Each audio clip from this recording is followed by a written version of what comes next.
One of the questions that we've been posed with, and it's got a branch at an angle.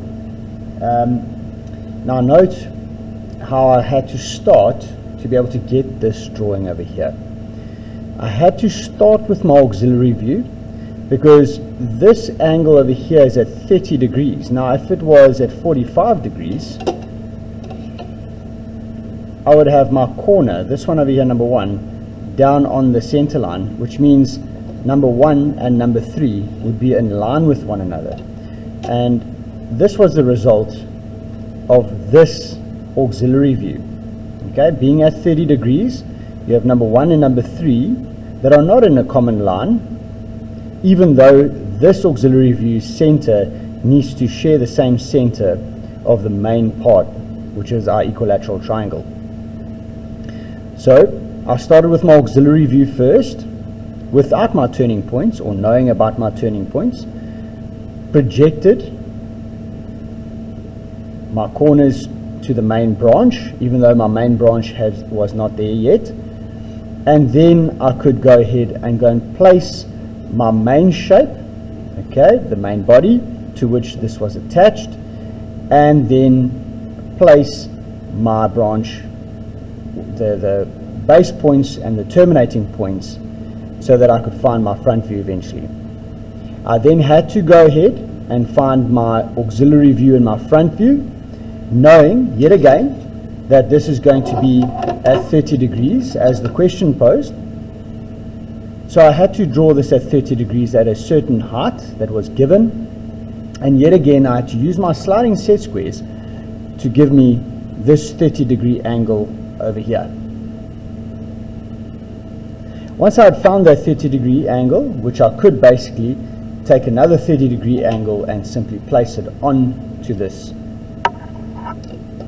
30-degree set square, because remember now this becomes my new normal, or my new horizon rather. That'll help me find the 30 degrees over here. After which I then projected this information down each corner, and because I could see this base from the top, I would be able to project this information down corner by corner to find the base that I would be able to see in my top view. Alright, so I think just to move on a little bit, I'm wanting to explain my development of this part. Having all the turning points projected back onto my auxiliary views, having my auxiliary view orientated in the correct way in my front view, and then placing those turning points back onto that auxiliary view, projecting it back onto this view, allows me to find the true lengths or the true distances from the base corner to the terminating point. There's for 1, my height of my turning point 1 is there. The height of number 4, base corner 4 to terminating point 4, is that height over there. And number 2, the same. Turning point 2, that little height over there, and 3 over there. Notice that I do not have solid lines that are going to be drawn over here because there aren't any fold lines such as 4, 3, 2, and 1. Those are all fold lines. The turning point, which happens to be this corner over here, should I try and find my map going from 2 to 3, it would need to pass through a turning point first and then to 3. Right, so let's continue with our development. On the left hand side over here, I've already gone and constructed a line, and I've already placed my base edges of the branch that I found over here, on this end over here on the right. They're my base edges. I've simply taken this, placed it on any point on this line, and measured them out. 1, 2, 3, and 4. 4 because it's a square. Right, now that I have all 4 of those corners, I love to number my project. So I've got numbers 1 to 4 on each corner, 1, 2, 3, 4. So I'm going to start developing this shape from number 1. I'm going to start at the top, 1, 2, 3, 4. But now I find myself having one more dot, which is number 1 wrapping right around to the other side. So I'm going to have number 1 here again. Now imagine wrapping a piece of paper around this object over here. If I wrap it, I'll have the first side over here. I'll have to fold the piece of paper to go around 4, fold it again around 3, fold it again around 2, and 1 must meet up with one another to make a complete loop. Okay, so ideally when I've developed this branch, I need to be able to cut this shape out and fold it up, and it should give me exactly what I see over here. Right, now for number 1, I'm going to go ahead and I'm going to project all my lines, so I'm not going to waste any time.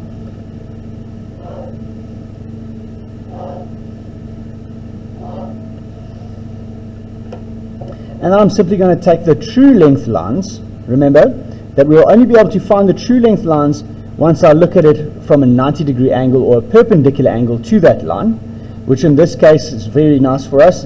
If this branch was at an angle, however, I'd have to obviously make the necessary adjustments to be able to move it into a horizontal line and then take the measurement either from, in fact not even from the top view, because there it is inclined as well. I'd only be able to see the true length line in my front view in this case. Right, so I'm going to work on number 1.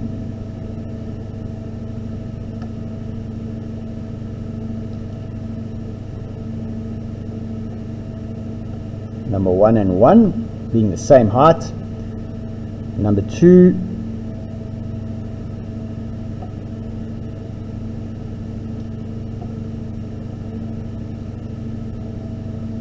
Number 3.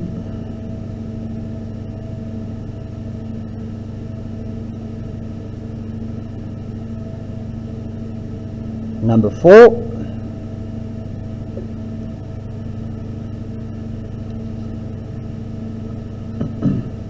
Now one would think, great, we have all our points, we just simply go and join them. But what did it take to get from number 1 to number 2?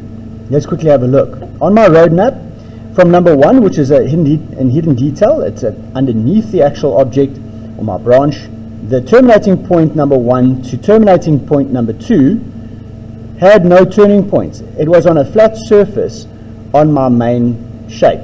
So I'll go from 1 to 2 in a straight line.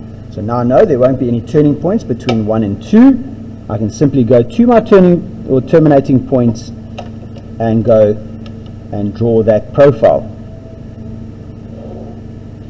Number 1 and 2 were fold lines, as we mentioned before. I can also go ahead and just quickly draw my base edge. Right, now that I'm at number 2, I'd like to get to number 3. Remember, I can't go off-road, okay, and get to 3. That doesn't make any sense. I've got to follow my map. So if I go from 2, I've got to pass a turning point. There's a turning point, and go back down to 3. Alright, so to get to 2, or from 2 to 3, I can't go in a straight line. I've got to get through to a turning point in this area over here. And this area here will need me to find out, well, between 2 and 3, I've projected it between 2 and 3, turning point 2, and in my front view I have a height of that one given over there. So I now know the height of turning point 2, but I don't know where it's placed between 2 and 3. So I've got to be very careful here. Alright, now remember that this is my perpendicular view of TP2, which is my turning point 2, between 2 and 3. So this is a base edge, that is a base edge. Well, then I have the distance from 3 away to get to turning point 2. So if that's the height, I need to make use of this height this far away from point 3. So I'm going to go from 3, between 3 and 2, but away from 3. So here I go across to the development, between 3 and 2, away from 3, and I place where turning point 2 will be. Now that I have this distance over here, I'll go find my height from here. There's a millimeter difference, and that is where I'm going to find my turning point. So I'm just going to give it a projection line. There, not much needed. And I'm going to take that measurement that I took from my front view, the height, and therefore now I have my turning points. So I'm going to connect them quickly.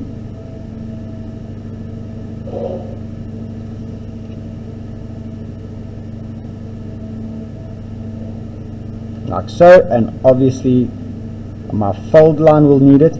Just note that I do not have a solid line over here, it's still a construction line, because that's not a fold line. This entire area around here is that flat surface that we dealt with, just like this is a flat surface. Now let's see between 3 and 4 whether we have a fold line. So let's follow our map. We have 3 and we want to go down to 4. Is there any turning point? No. Right? So I can simply go ahead and go and join point 4 to point 3, the termination points. Then from 4, I'd like to wrap around back to number 1. So from 4, I need to go on my map to a turning point, around a turning point, back to number 1. So now I know between 4 and 1, I have to go through a turning point. So between 4 and 1, I need to find a turning point. Yet again, between 4 and 1, I found TP1, turning point 1. I'll go use my measuring tool again.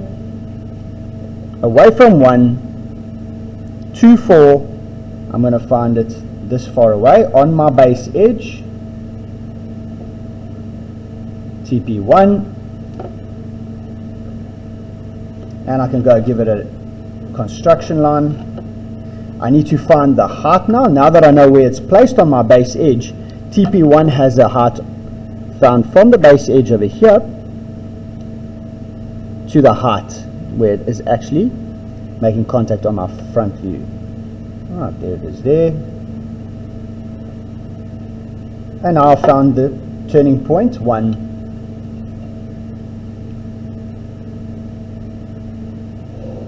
As given in my front view. I connect them and I close up my loop. Right, so yet again I still hold that I have 1, 2, 3, 4 sides, because I have a square based prism or branch. I needed 2 turning points, turning point 1 and turning point 2, which I found between 2 and 3.